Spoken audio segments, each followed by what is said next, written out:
आज हम एक बहुत ही दिलचस्प विषय पर गहराई से बात करने वाले हैं। बिल्कुल। हमारे सामने जो स्रोत हैं वो मिलकर मुगल साम्राज्य का एक कह सकते हैं पूरा नक्शा ही बनाते हैं। हाँ, एक पूरी कहानी। 1526 में इसकी शानदार शुरुआत से लेकर 1857 में इसके मतलब दर्दनाक अंत तक। और ये कहानी असल में दो हिस्सों में बटी हुई है। दो हिस्सों में। हाँ।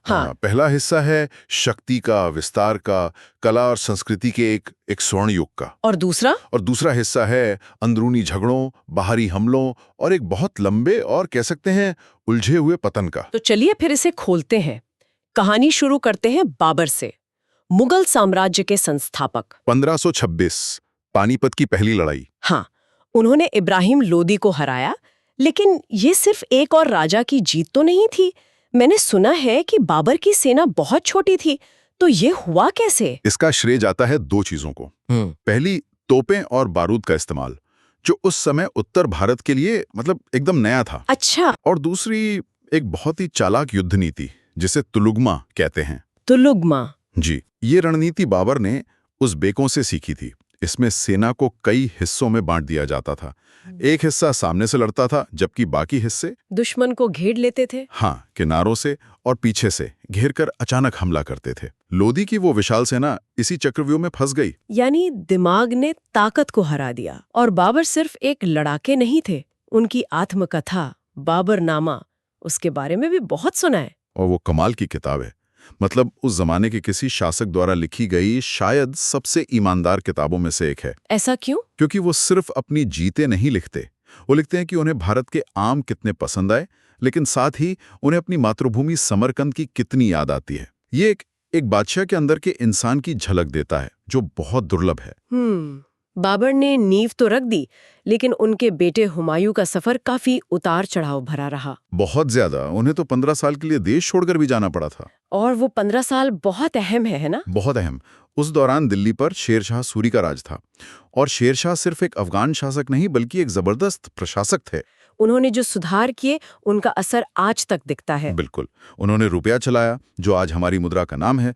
उन्होंने जमीन नापने के आधार पर लगान तय करने की राई प्रणाली शुरू की। और सबसे बढ़कर सड़क-ए-आज़म, जिसे आज हम ग्रैंड ट्रंक रोड कहते हैं। तो हुमायूं जब 1555 में वापस आए, तो उन्हें विरासत में एक बेहतर प्रशासनिक ढांचा मिला। शेरशाह सूरी का बनाया हुआ। बिल्कुल। लेकिन वो इसका ज्यादा फायदा नहीं उठा पाए। नहीं। अपनी ही लाइब्रेरी की सीढ़ियों से गिरकर उनकी मौत हो गई। कितना अजीब अंत है। बहुत ही अजीब।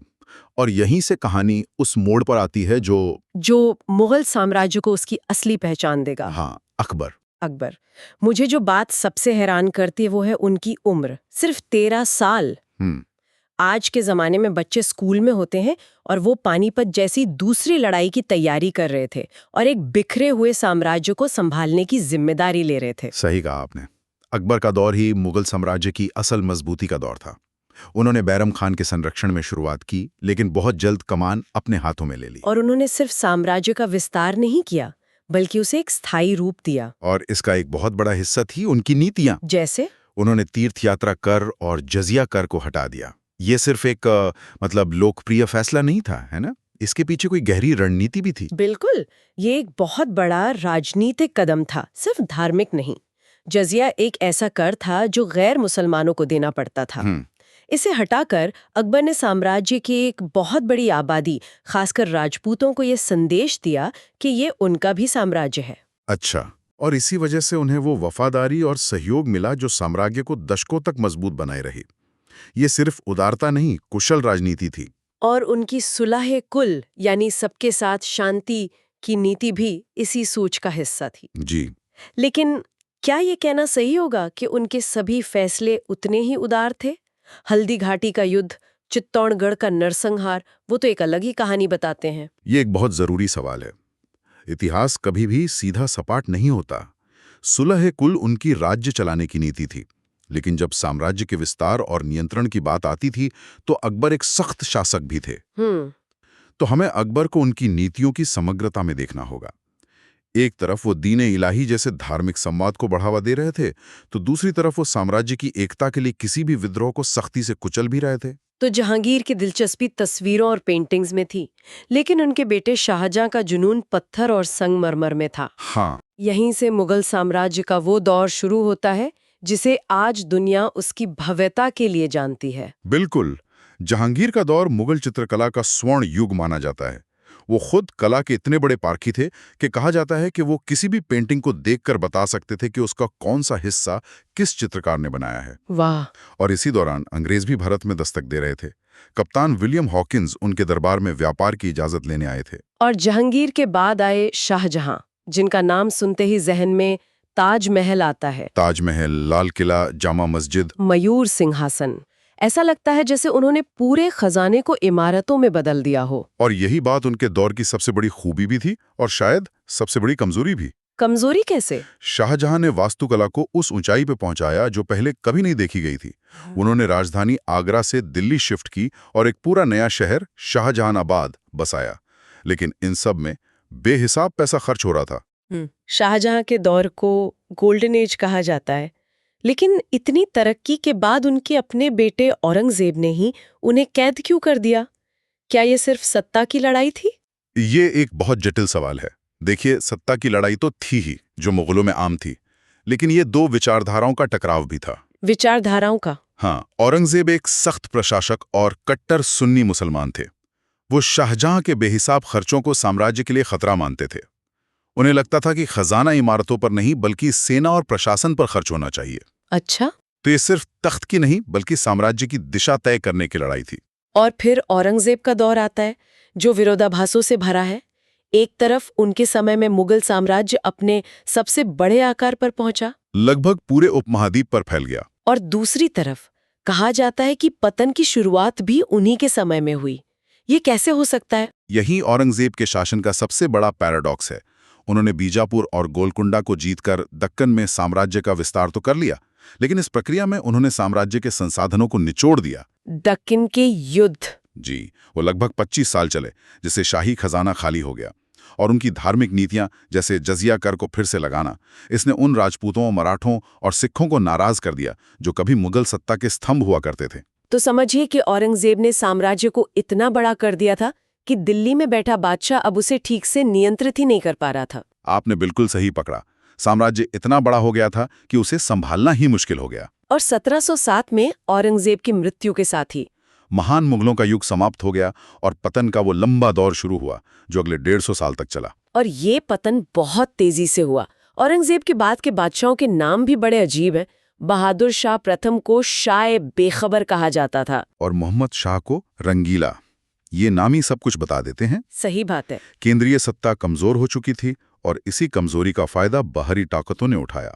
पहले 1739 में ईरान के नादिर शाह ने दिल्ली पर हमला किया। उसने तो बहुत लूटपाट की थी। ऐसी लूटपाट के दिल्ली हफ्तों तक जलती रही और वो अपने साथ बेशकीमती कोहिनूर हीरा और शाहजहां का मशहूर मयूर सिंहासन भी ले गया। इस हमले ने तो मुगल बादशाह की बची खुची इज्जत भी मिट्टी में मिला दी होगी। बिल्कुल। और दूसरी तरफ अंग्रेज थे जो अब सिर्फ व्यापारी नहीं रह गए थे। हाँ। फर्रुख सैयर ने 1717 में उन्हें बंगाल में बिना टैक्स दिए व्यापार करने का जो फरमान दिया था, वो एक बहुत बड़ी गलती थी। उस फरमान ने तो जैसे उन्हें खुली छूट दे दी। और फिर जो हुआ उसने इतिहास की धारा ही मोड़ दी। 1757 में प्लासी का युद्ध और फिर 1764 में बक्सर का युद्ध। बक्सर की लड़ाई में तो मुगल बादशाह शाह आलम द्वितीय, अवध के नवाब और बंगाल के नवाब तीनों की मिलीजुली सेना को अंग्रेजों ने हरा दिया था। हाँ, और इसके बाद हुई इलाहाबाद की संधि, जिसमें शाह आलम द्वितीय ने बंगाल के दीवानी अधिकार अंग्रेजों को दे दिए। ये दीवानी अधिकार क्या थे और ये इतने महत्वपूर्ण क्यों थे? दीवानी अधिकार का मतलब था कि अब बंगाल, बिहार और उड़ीसा से सारा टैक्स मतलब लगान वसूलने का कानूनी हक ईस्ट इंडिया कंपनी के पास था। ओहो! असल में यही वो चाबी थी जिसने कंपनी के लिए भारत की तिजोरी खोल दी। अब वो भारत के ही पैसे से भारत में सेना रख सकते थे और यहीं का माल खरीद कर इंग्लैंड भेज सकते थे। तो यहीं से भारत में ब्रिटिश राज की असली नींव पड़ी। बिल्कुल। मुगल बादशाह अब सिर्फ नाम के बादशाह रह गए थे। कहानी और भी दुखद होती जाती है। अकबर दुस्तिया तो अंग्रेजों से पेंशन लेने वाले पहले मुगल बादशाह बने। हाँ, उनकी सत्ता सिर्फ दिल्ली के लाल किले की दीवारों तक सिमट कर रह गई थी। और उन्होंने ही राम मोहन रॉय को राजा की उपाधि देकर इंग्लैंड भेजा था। जी, अपनी पेंशन बढ़वाने की गुहार लगाने के लिए। सोचिए, एक समय जो साम्राज्य दुनिया के सबसे अमीर साम्राज्यों में से एक था, उसका बादशाह अब एक व्यापारिक कंपनी से अपनी पेंशन के लिए गुहार लगा रहा था। और इस कहानी के आखिरी अध्याय हैं बहादुर शाह द्वितीय जफर। वो एक बादशाह से ज्यादा एक बेहतरीन शायर थे। और उनकी शायरी में उनके दौर का दर्द साफ झलकता है। 1857 के विद्रोह में मेरठ से आए सिपाहियों ने उन्हें अपना नेता घोषित कर दिया। उन्होंने बहुत हिचकिचाहट के साथ ये जिम्मेदारी स्वीकार की थी। हाँ, लेकिन जब अंग्रेजों ने विद्रोह को क्रूरता से कुचल दिया तो इसका सारा ठीकरा बहादुर शाह जफर पर फोड़ा गया। उन पर मुकदमा चलाया गया और उन्हें देश निकाला देकर रंगून भेज दिया गया। जी, जहां 1862 में गुमनामी में उनकी मौत हो गई। उनकी कब्र पर उनकी ही एक मशहूर गजल की पंक्तियां लिखी हैं। कितना है बदनसीब जफर, दफन के लिए 2 गज जमी भी न मिली कुएं यार में। और इसी के साथ 300 साल से ज्यादा पुराने मुगल साम्राज्य का औपचारिक रूप से अंत हो गया। बाबर की महत्वाकांक्षा से लेकर जफर के इस दुखद अंत तक ये एक ही साम्राज्य के बनने, शिखर पर पहुंचने और बिखर जाने की एक अविश्वसनीय कहानी है। बिल्कुल, ये दिखाता है कि कैसे एक मजबूत नेतृत्व साम्राज्य को बना सकता है और कैसे अंदरूनी कमजोरियां और बाहरी ताकतें मिलकर उसे गिरा सकती हैं। हाँ, और ये कहानी आज भी एक बहुत जरूरी सवाल खड़ा करती है। क्या? हमने राजनीतिक और सैन्य इतिहास देखा, लेकिन उस साम्राज्य की सांस्कृतिक और सामाजिक विरासत का क्या, जो उसके राजनीतिक पतन के बाद भी जिंदा रही?